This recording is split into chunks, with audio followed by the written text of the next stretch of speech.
సాధారణంగా గ్రావిటీ అనేది అన్ని వస్తువుల మీద ఒకే విధంగా పనిచేస్తుంది అంటారు కదా. బట్ అయినా కూడా కొంచెం ఎత్తు నుండి ఒక తేలికపాటి వస్తువుని బరువైన వస్తువుని వదిలినప్పుడు అవి రెండు ఒకేసారి భూమిని ఎందుకు చేరుకోవడం లేదు? ఏం జరిగితే ఆ రెండు వస్తువులు ఒకేసారి భూమిని చేరుకుంటాయి? మీకు తెలిస్తే ఈ వీడియో కంప్లీట్ గా చూడకముందే కామెంట్ చేయండి. చాలా మంది దీనికి ఆన్సర్ ఏం చెప్తారంటే బరువులో ఉన్న తేడా వల్ల ఒక వస్తువు త్వరగా ఇంకో వస్తువు మెల్లగా భూమిని చేరుకుందంటారు.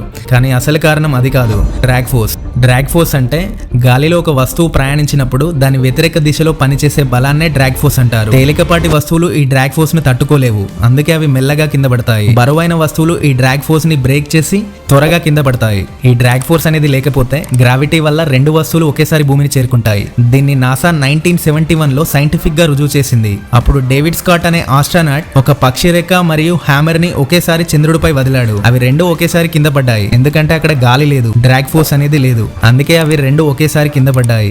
ఈ ప్రయోగం ద్వారా భూమిపై అన్ని వస్తువుల మీద గ్రావిటీ ఒకే విధంగా ఉంటుంది, అది బరువు వల్ల మారదు అని నిరూపించబడింది. ఈ గొప్ప సత్యాన్ని కొన్ని శతాబ్దాల క్రితమే చెప్పిన ఘనత గాలిలియో గారిదే. దాన్ని నాసా చంద్రుడిపై నిరూపించింది. కానీ ఆ గొప్ప ఆలోచన వెనుక నడిచింది ఆయన స్ఫూర్తే. ఈ వీడియో నచ్చిందా? ఒక లైక్ చేయండి. అలాగే ఇలాంటి మరిన్ని వీడియోస్ కోసం ఈ ఛానల్ ని సబ్స్క్రైబ్ చేసుకోండి.